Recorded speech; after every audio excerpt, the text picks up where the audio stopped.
Assalamu alaikum class. Today is 15th December, Tuesday. So today's topic is related to the role of law. हम लोगों ने previously democratic country के बारे में पढ़ा था. डेमोक्रेटिक कंट्री में जो सिटीजन्स के डिफरेंट राइट्स होते हैं वो डिस्कस किए थे.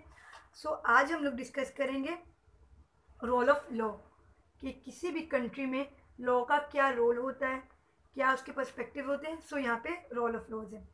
सो फर्स्ट हम लोग डिस्कस करते हैं कि लॉ क्या होता है और डेमोक्रेटिक कंट्री में लॉ के क्या क्या स्पेसिफिक रोल्स हैं. सो सिंपली अगर मैं किसी भी लॉ को डिफाइन करूँ तो this is called the set of rules और रेगुलेशन का सेट जो क्रिएट किया जाता है किसी भी एक स्टेट में, किसी भी एक कंट्री में, किसी भी एक ऑर्गेनाइजेशन में, कि उसको एक सिविलाइज्ड ऑर्गेनाइजेशन बनाया जाए, सिविलाइज्ड कंट्री बनाया जाए, वहाँ पे प्रॉपर निज़ाम हो तो वहाँ पर प्रॉपर लॉ बनाया जाता है. लॉ क्या होता है? सेट ऑफ रूल्स होते हैं जिनको वो अपने सिविलियन से, अपने नेटिव पीपल से, पब्लिक से ओबे करवाते हैं. उसकी रूल्स एंड रेगुलेशंस के अंदर रहते हुए जो वहाँ के सिटीजन होते हैं वो उन रूल्स को ओबे करते हैं. उनको लॉज को इन्फोर्स कैसे करवाते हैं? By imposition of the different penalties. कि अगर आप लोग लॉ के अगेंस्ट जाओ तो डिफरेंट पेनाल्टीज़ होती है, डिफरेंट पेनाल्टीज़ इम्पोज की जाती है उनके ऊपर कि अगर आप इस लॉ के, इस रूल के अगेंस्ट जाओगे तो आपको ये पेनाल्टी होगी. सो आप लोगों ने डिफरेंट वर्ड भी सुना होगा. Panel code of Pakistan, Pakistan act भी सुना होगा. पैनल कोड में डिफरेंट पाकिस्तान के एक्ट होते हैं. 1975 का एक्ट, 1976 का एक्ट.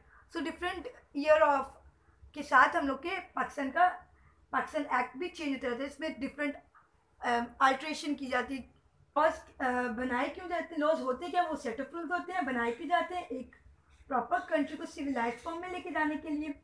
और एक किसी भी कंट्री में लॉ बनाता कौन है? सो लॉ बनाते वो हैं जिनके पास अथॉरिटी होती है. कोई भी कॉमन पीपल, कोई भी पब्लिक का पर्सन लॉ नहीं बना सकता. जब एक proper levels of government decide किए जाते हैं तो जिनके पास अथॉरिटीज होती है, एक प्रॉपर ग्रुप ऑफ पीपल्स होते हैं जो बैठ के डिस्कशन करते हैं किसी भी लॉ पे कि इधर ये लॉ पास होगा कि नहीं पास होगा. अगर पास होगा तो उसको इम्पोज कैसे करवाना है, क्या क्या पेनाल्टी रखनी है, क्या क्या पनिशमेंट रखनी है उस लॉ के ओबे ना करने के केस में. कि अगर कोई उस लॉ को तोड़ता है, डिसओबे करता है, तो उसके बाद उसके ऊपर क्या पेनाल्टी, क्या पनिशमेंट होगी. So simply set of rules होते हैं जो क्रिएट किए जाते हैं, जो बनाए जाते हैं किसी भी ऑथेंटिक पर्सन से जिसके पास अथॉरिटी होती है, किसी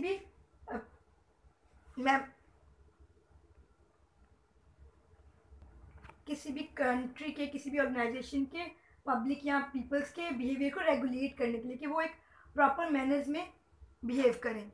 सो अब डिफरेंट लॉज हमारे पास हैं. Rule of law in democratic country के कुछ लॉज हैं, उनको हम आज बारी बारी डिस्कस करेंगे.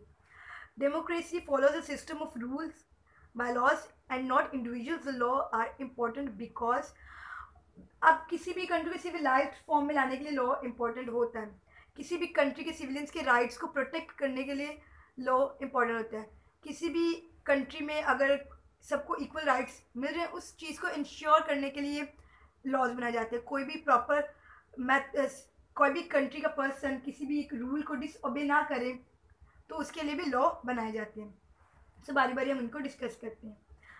Firstly they protect the rights of the citizen, maintain order and control the power of the government.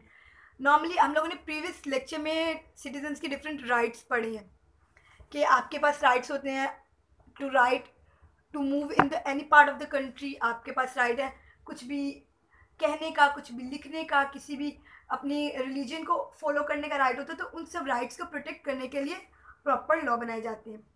They ensure that all civilians are equal under the law. कि कोई भी मेजॉरिटी या मिनॉरिटी अगर हमारे पास है किसी भी रिलीजन की तो उन सबको इक्वल राइट्स मिले. कि ensure all citizen are equal under the law. कि हर कोई लॉ के अंडर इक्वल है, किसी को किसी पे बढ़तरी और किसी को किसी पे कमतरी हासिल नहीं है. So everyone should be equal, gain equal rights. So ये भी हमारा लॉ है जो इंश्योर करता है कि हर किसी को इक्वल राइट्स मिले. If anyone is arrested, citizen have the right to know the reason. अगर किसी को कोई भी अरेस्ट कर रहा है तो प्रॉपर लॉ के अकॉर्डिंगली कोई एक्ट हो कि किस बेस पर. क्रिमिनल लॉ का एक्ट अलग से है, उसकी किसी भी कोड के अकॉर्डिंगली कोई प्रॉपर रीज़न होता है कि किसी बंदे को अगर अरेस्ट किया गया तो क्या क्या रीज़न है, किस किस पैनल कोड के किस लॉ के अकॉर्डिंगली इसको अरेस्ट किया गया, तो प्रॉपर रीज़न होना चाहिए। अगर किसी भी आम सिटीजन को ऐसे ही जस्ट अरेस्ट नहीं कर सकते। सो किसी भी लॉ एक्ट के अकॉर्डिंगली इसके अंडर किसी को अरेस्ट किया जा रहा है तो प्रॉपर रीज़न देना पड़ता है। So no one is above the law, not even the president or an elected parliamentarian. कोई भी पार्लियामेंटेरियन, कोई भी गवर्नमेंट का पर्सन, कोई प्रेसिडेंट, कोई प्राइम मिनिस्टर, कोई मिनिस्टर, चीफ मिनिस्टर, कोई भी किसी लॉ के ऊपर नहीं होता, कि सबको लॉ फॉलो करना पड़ता है। वही लॉ उस प्रेसिडेंट के लिए भी है, वही लॉ उस नेटिव सिटीज़न के लिए भी है, जो भी वहाँ का रहने वाला है। आम पब्लिक के लिए भी वही लॉ है, वो भी सिग्नल क्रॉस नहीं करेगा।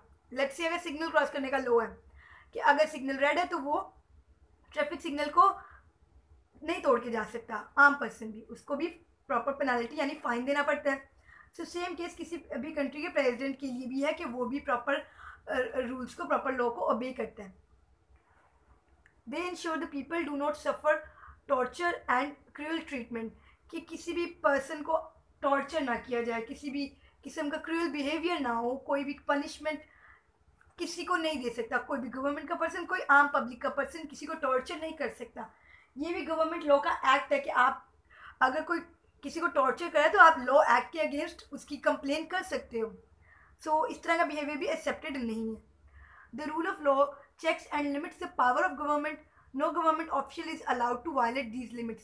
So हमारे पास, हम लोगों ने प्रीवियस लेक्चर में एक पढ़ा था कॉन्स्टिट्यूशन। कॉन्स्टिट्यूशन मतलब जो गवर्नमेंट के पर्सन के पावर्स को लिमिटेड करता है, उनके एक लिमिटेशन, उनकी भी बाउंड्री बना दी जाती है कि वो इस बाउंड्री के अंदर रहते हुए कोई भी एक्शंस परफॉर्म कर सकते हैं। सो अगर वो लोग भी अपनी लिमिट्स को वायलेट कर रहे हैं, वो अलाउ नहीं है, वो भी रूल है कि वो अपनी लिमिटेशंस को वायलेट नहीं कर सकते, प्रॉपर बाउंड्रीज को फॉलो करना ज़रूरी है। सो ये भी चेकआउट रखता है, रूल्स है कि गवर्नमेंट का कोई भी official person, government person allow नहीं है उसको कि वो अपनी लिमिटेशंस को क्रॉस करे, रूल्स को डिसओबे करे। So independent courts and commissions punish the corrupt no matter who is guilty. So proper एक रूल है, पनिशमेंट का मेथडोलॉजी है, कोई हमारे पास पेनाल्टी है कि अगर कोई गलत काम कर रहा है, कोई गिल्टी पर्सन है, किसी ने रूल्स को डिसओबे किया है तो उसके लिए प्रॉपर पनिशमेंट का प्रोसीजर है। हमारे पास इंडिपेंडेंट कोर्ट्स है, जैसे हमारे पास सुप्रीम कोर्ट है और डिफरेंट लेवल ऑफ कोर्ट्स हैं जहाँ पे डिसीजन जस्टिस का किया जाता है। सो कोई भी गिल्टी पर्सन है उसको पनिश किया जाता है एज पर लॉ के अकॉर्डिंगली, एक प्रॉपर पैनल कोड के अकॉर्डिंगली। डायरी डिस्कस कर लेते हैं। आपकी डायरी है, read page number 74 and do question answers on the notebook. जो क्वेश्चन आप लोगों ने अटेम्प्ट करना है वो है क्वेश्चन नंबर 1 का 5th part from your exercise page number 75। वहाँ पे आपको क्वेश्चन मिल जाएगा, क्वेश्चन नंबर 1 का 5th पार्ट। और उसके सॉल्यूशन के लिए जो भी हम लोगों ने रीडिंग किया है, that is the law related to the democratic country. So वो आप लोग डिस्कस कर, रीड आउट कर लेंगे, वहाँ से आपको सॉल्यूशन भी मिल जाएगा, और मैं आपको नोट्स भी प्रोवाइड कर रही हूँ क्वेश्चन नंबर 1 के 5th पार्ट का। And you should have to prepare the test of the question answers. जो भी चैप्टर नंबर 11 गवर्नमेंट चैप्टर के अभी तक हम लोगों ने क्वेश्चन आंसर्स अटेम्प्ट कर लिए हैं अनटिल टुडे, जितने आज हम लोगों ने कंप्लीट कर लिए हैं, वो सब आपके टेस्ट में इंक्लूड है। That is question number 1 5th part. ये मैं अभी आपको साथ डिस्कस करती हूँ। Question number 1 first part, second part, question number 1 4th part, also what is constitution. ये आपके पास एक एक्स्ट्रा क्वेश्चन था एक्सरसाइज के अलावा, सो ये आपके टेस्ट में इंक्लूड है। सो आज का क्वेश्चन है, how does the law help the citizen. So जो लॉ है वो सिटीजन की किस वे में हेल्प करता है, कैसे हेल्प करता है, उनकी राइट्स की प्रोटेक्शन करता है, और ये इंश्योर करता है कि each and every citizen have an equal rights, वो इक्वल है, हर लेवल पर इक्वल है। इधर वो किसी भी किस्म की प्रॉपर्टी बाय करने के राइट्स हैं, कोई भी लैंड बाय करने के राइट्स हैं, कोई भी गवर्नमेंट लॉ एक्ट के अकॉर्डिंगली वो सब इक्वल होते हैं।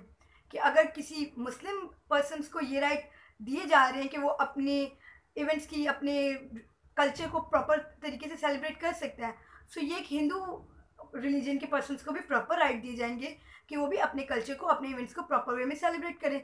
सो हर एक सिटीजन इक्वल होता है। They ensure that the people do not suffer torture and cruel treatment. So किसी भी किस्म की कोई भी क्रूअल ट्रीटमेंट, कोई भी टॉर्चर, कोई भी किसी भी सिटीज़न को नहीं सफ़र करना पड़ेगा किसी भी टॉर्चर से। सो ये सब चीज़ें लॉ इंश्योर करता है। और हम इसको फर्दर इंक्रीज करना चाहे तो हम इसमें मल्टीपल लॉ एक्ट्स और भी ऐड कर सकते हैं कि कोई भी पर्सन को किसी भी किस्म का इंजरीज नहीं दी जा सकती, किसी को अरेस्ट नहीं किया जा सकता, किसी को प्रॉपर्टी बाय करने के राइट से उनसे वो राइट नहीं लिया जा सकता। सो हमारे पास डिफरेंट और भी एक्ट्स आ जाते हैं। So that's it. अभी के लिए आपको ये क्वेश्चन लर्न करना है, इसको नोटबुक में राइट डाउन करना है और अपने टेस्ट को प्रिपेयर करना। So good luck. अल्लाह हाफिज़।